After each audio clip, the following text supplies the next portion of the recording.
प्यारे बच्चों, नमस्कार। मैं राजाराम वैष्णव, जवाहर नवोदय विद्यालय कालंद्री,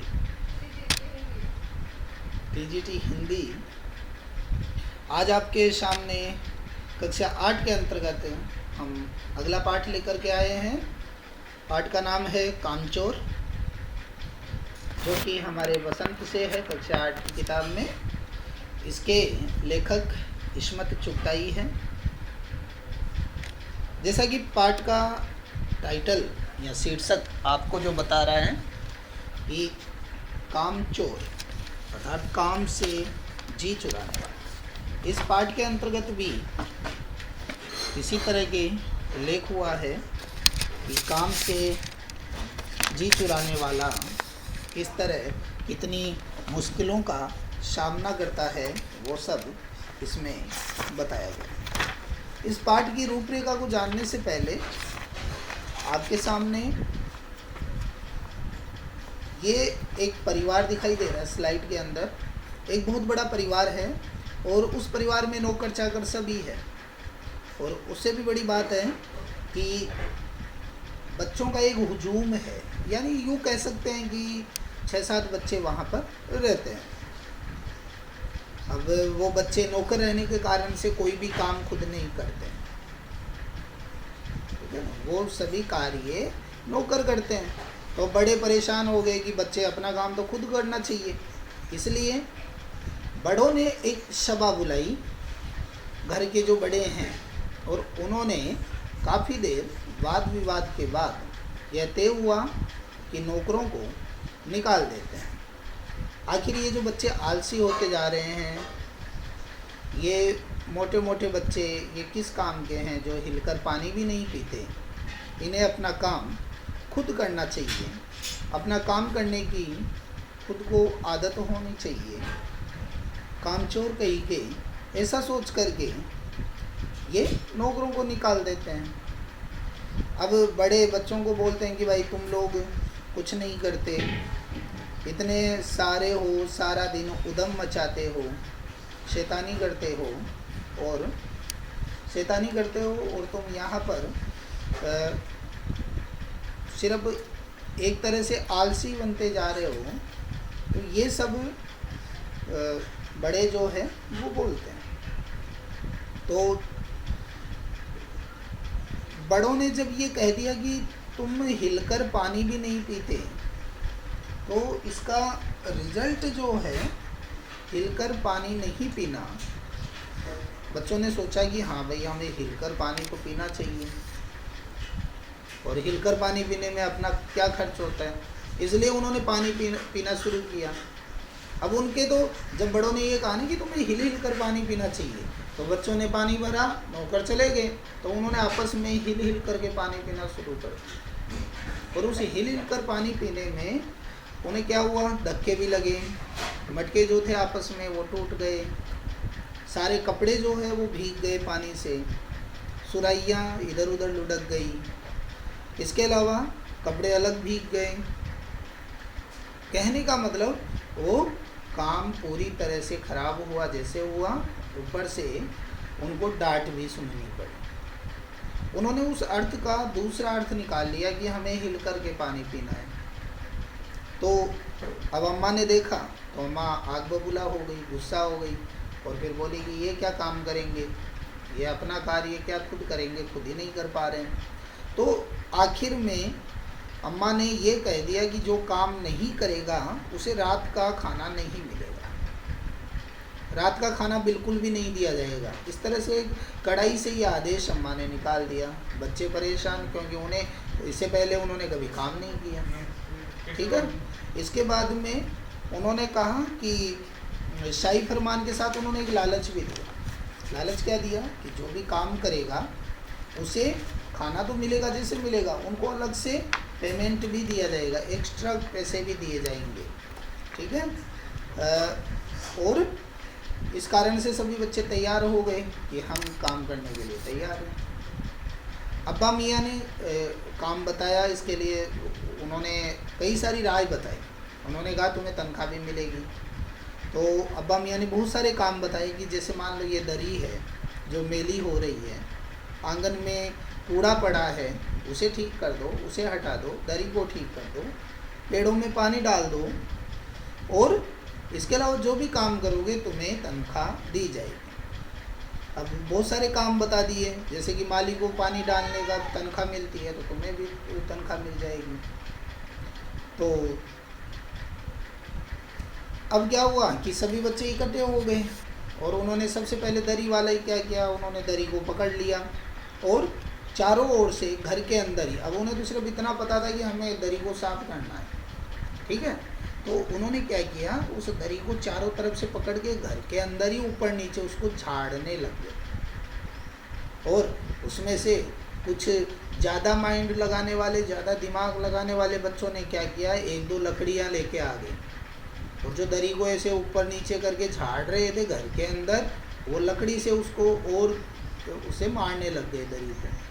तो नतीजा क्या हुआ कि उस दरी पर जितनी भी धूल थी वो घर के अंदर चारों तरफ फैल गई और लकड़ी से पीटने से उस दरी पर और ज़्यादा गंदगी हो गई। यानी वही दूसरा उनका जो काम था, सारी धूल जो है फर्श पर हो गई, बच्चों के सिर पर जमा हो गई, ठीक है, और सब जो है खांसते खांसते बेदम हो गए, सबके सिर पर धूल हो गई, नाक और आँख में उनके धूल घुस गई।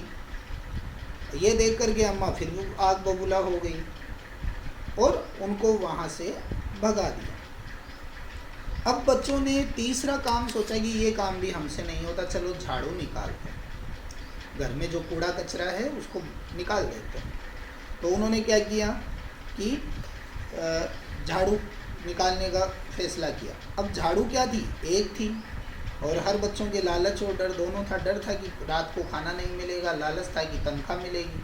तो इस कारण वो जो एक झाड़ू थी उसको सब खींचतान करने में लग गए, हर कोई उस झाड़ू को खींचने लग गया। नतीजा क्या हुआ, झाड़ू के पुर्जे पुर्जे चारों तरफ फैल गए।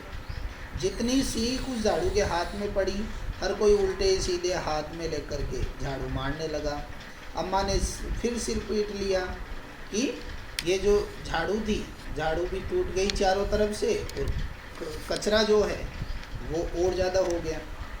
अब जरा सी बात पर अम्मा फिर गुस्सा किया और कहा कि तुम्हें इतना भी पता नहीं है, झाड़ू देने से पहले जरा सा पानी छिड़क लेते। बस इतना ही बोला, बच्चे फिर भाग गए। और क्या हुआ, तुरंत ही उन्होंने दरी पर पानी छिड़कना, जो दरी थी उस पर पानी डालना शुरू कर दिया। अब देखिए, दरी से जो कचरा घर में फैला था और उसके बाद में वो गंदी दरी पर अगर वो पानी डालते हैं तो वो कचरा क्या होगा, चारों तरफ कीचड़, यानी कह सकते हैं लथपथ हो जाएगा। तो पानी गिरते ही वह धूल से जो पानी गिरा तो वह घर के अंदर कीचड़ हो गया। अब सब आंगन से फिर से गुस्सा करके उनको निकाल दिया गया, ठीक है। अब आखिर में तय हुआ कि चलो ये काम भी झाड़ू निकालने वाला, दरी को झाड़ने वाला, घर में दरी को साफ पानी से करना, ये नहीं हो पाया, हम तो पेड़ों में पानी डालते हैं। तो सबने क्या किया, घर की बाल्टियाँ, लोटे, तसले, भगोने, गिलास जो भी मिला आपस में धक्का मुक्की करके ले आए।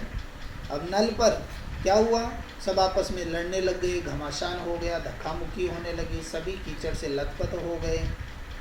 सारे घर की बाल्टियाँ, लोटे, तसले ये सब लूट लिए गए। वो लूटने के चक्कर में सब टूट गए और किसी को कुछ नहीं मिला तो जो डोने आते हैं, पानी के गिलास जो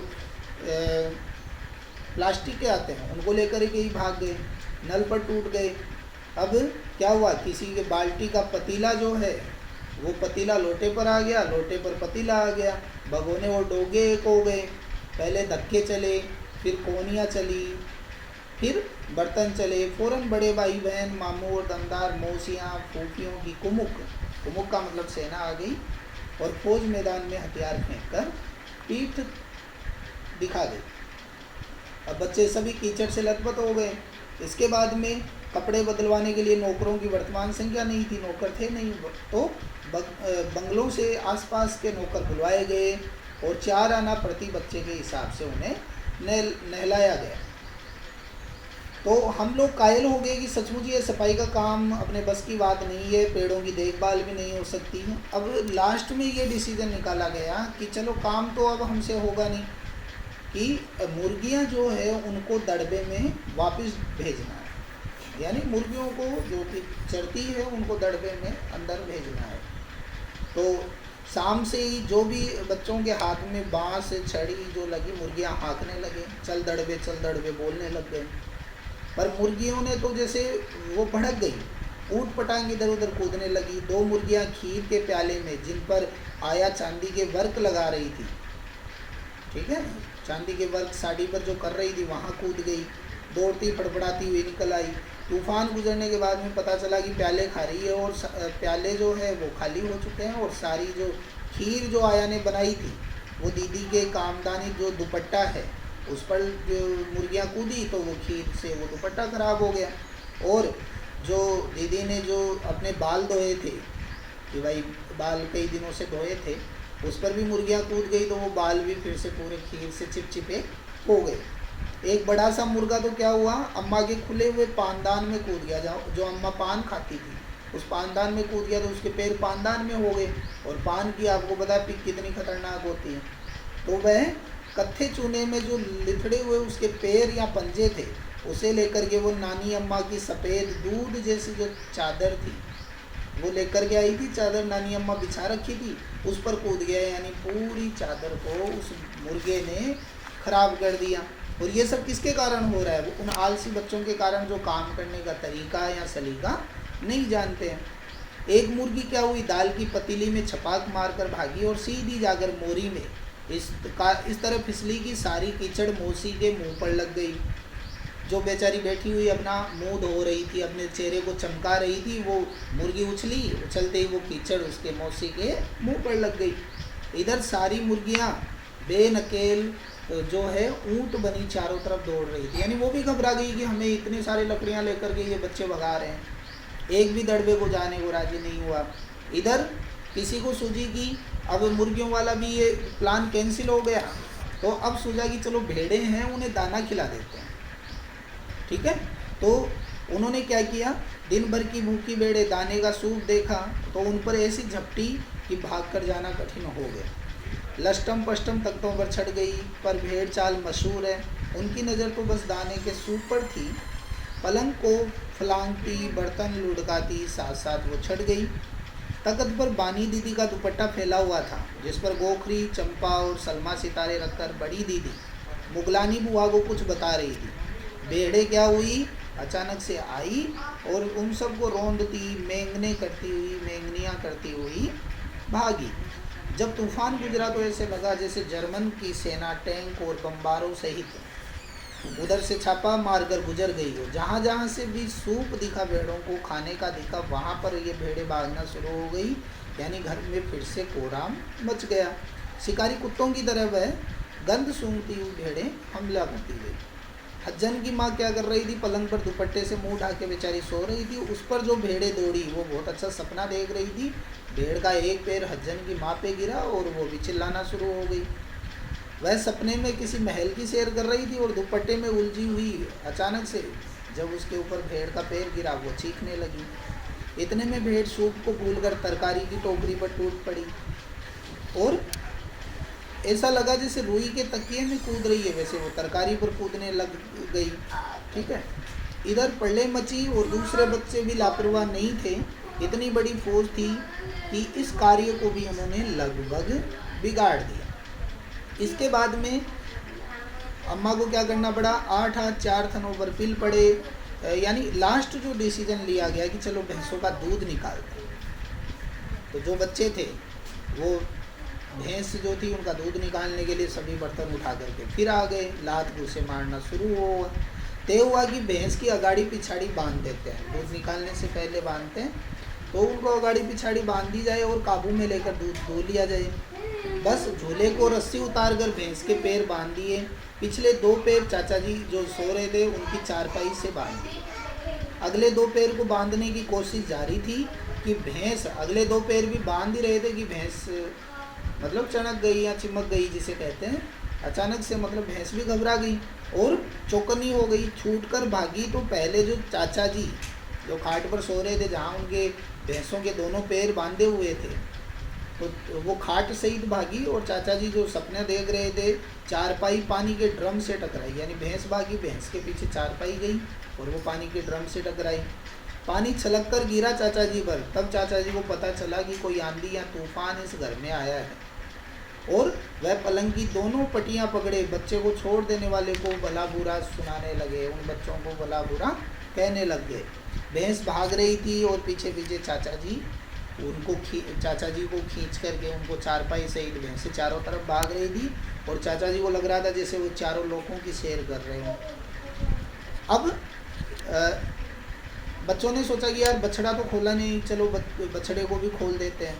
तो बछड़े को खोल दिया गया। भैंस ने क्या किया, उस बछड़े को देखकर अपने खुरों पर ब्रेक लगाए। बछड़ा तत्काल दूध पीने लग गया और अचानक से धोने वाली गिलास कटोरी लेकर लपके, क्योंकि बाल्टी तो छपाक से गोबर में जा गिरी थी। अब बछड़ा जो है, बछड़े को पकड़ कर जाने लगे तो बछड़ा भी बागी बन गया। ठीक है। इसके बाद कुछ दूध जमीन पर गिर गया, कपड़ों पर गिरा, 2-4 गिलास कटोरों पर भी गिरा, बाकी बछड़ा पी गया। यानी सब कुछ एक तरह से कहने का मतलब है घर में कोहराम आ गया। सारे घर में मुर्गियाँ, भेड़, तसले, बाल्टियाँ टूटी हुई, लोटे, कटोरे, बच्चे जो कि चारों तरफ से धूल कीचड़ में लथपथ थे। एक तरह का मातम सा छा गया। अब अम्मा को गुस्सा आ गया। अम्मा ने कहा या तो बच्चा राज कायम कर लो या मुझे रख लो, नहीं तो मैं चली मायके। अम्मा ने सबको चुनौती दे दी और अब्बा ने सबको कतार में खड़ा करके पूरी बटालियन का कोर्ट मार्शल कराया। कोर्ट मार्शल का मतलब उन्हें सजा दी गई। अगर किसी बच्चे ने घर की किसी भी चीज़ को हाथ लगाया तो रात का खाना बंद हो जाएगा। अब इन्हें किसी करवट शांति नहीं। अब बच्चे सोचते हैं कि पहले कहते हैं कि काम नहीं करते इसलिए काम करोगे तो खाना मिलेगा, और अब बोल रहे हैं कि काम नहीं करना है, कोई भी चीज़ के हाथ लगाए तो खाना नहीं मिलेगा। ठीक है। अब बच्चे सोच रहे हैं कि अब कुछ भी हो जाए हम हिल करके पानी भी नहीं पिएंगे। यानी प्यारे बच्चों, कहने का मतलब ये है कि ये बच्चों ने जो डिसाइड किया, घर में पहले नौकर थे, बच्चे कुछ करते नहीं थे, नौकर ही सब कुछ करते थे। अब बच्चों को काम करने का तरीका नहीं पता है। घर में झाड़ू कैसे निकालनी है, घर में दरी कैसे साफ करनी है, पेड़ों में पानी कैसे डालना है, बकरियों को दड़बे में कैसे लेकर जाना है, भेड़ों को कैसे हाँकना है, सूप पिलानी है भेड़ों को, या दाना कैसे खिलाना है। और नतीजा क्या हुआ, अपने लैंग्वेज में कहा जाता है कि चौबेजी छब्बेजी बनने गए थे और दुब्बेजी बनकर वापस आ गए। तो इस पाठ की हमें क्या शिक्षा मिलती है कि हमें अपना कार्य चाहे छोटा हो या बड़ा हो स्वयं करना चाहिए, किसी दूसरे के भरोसे नहीं रहना चाहिए। क्योंकि अगर हम अपना कार्य स्वयं करेंगे तो आने वाले भविष्य में हम क्या है उस कार्य करने में परफेक्ट हो जाएंगे। जैसे मैंने आप लोगों को 8th क्लास वालों को दे रखा है कि भाई हर 15 दिन में आपको अपने हाथ से एक डिश बनानी है बड़ों की देख रेख, और वो डिश बना करके क्या करना है, सबको खिलाना है। अब कई लड़के सोचते हैं यार ये काम मेरा थोड़ी है, मैं पढ़ाई करूँ या रसोई में खाना बनाऊँ।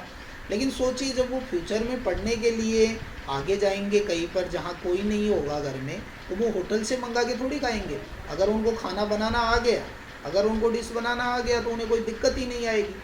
तो मेरे कहने का मतलब ये है, इस पाठ की जो समरी और शिक्षा है, हमें कोई भी कार्य अपना स्वयं करना चाहिए, चाहे छोटा हो या बड़ा हो। उससे हमें 2 फायदे होंगे, हमें उस कार्य करने की क्षमता का पता चलेगा, उस कार्य का एक्सपीरियंस अनुभव हमें पता चलेगा। और नतीजा क्या होगा कि इन फ्यूचर अगर भविष्य में हमें वो कार्य हमारे सामने आता है तो हमें उस कार्य को कंप्लीट करने में कोई दिक्कत नहीं आएगी। आशा है कि आपको ये जो वीडियो है ये समझ में आया होगा। इसके कुछ क्वेश्चन आपके सामने हैं, मोटे मोटे किस काम के, ये किसके लिए कहा गया है, ये नौकरों के लिए नहीं कह कर के बच्चों के लिए कहा है जो सारे दिन घर में आलसी पड़े रहते हैं। बच्चों के उद्यम मचाने के कारण घर की दुर्दशा आपको लिखना है।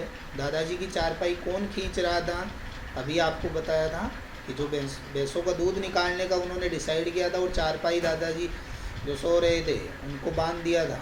तो आपको उसका वर्णन करना है। दरी से धूल झटकने का क्या परिणाम हुआ वो बताना है। भैंस भागते हुए अचानक क्यों रुक जाती है वो आपको बताना है। या आपके कुछ क्वेश्चन आंसर हैं। ये उपसर्ग है, कोई भी शब्दांश जो शब्द के आगे लगकर उसके अर्थ में परिवर्तन करता है वो उपसर्ग कहलाता है।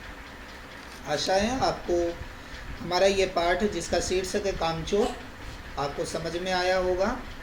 आपको यह हमारा पाठ वीडियो कैसा लगा लाइक कीजिए, कमेंट बॉक्स में जाकर के कमेंट कीजिए और सब्सक्राइब करना ना भूलें। मैं राजाराम वैष्णव, टीजीटी हिंदी, जवाहर नवोदय विद्यालय कालंद्री। धन्यवाद। जय हिंद।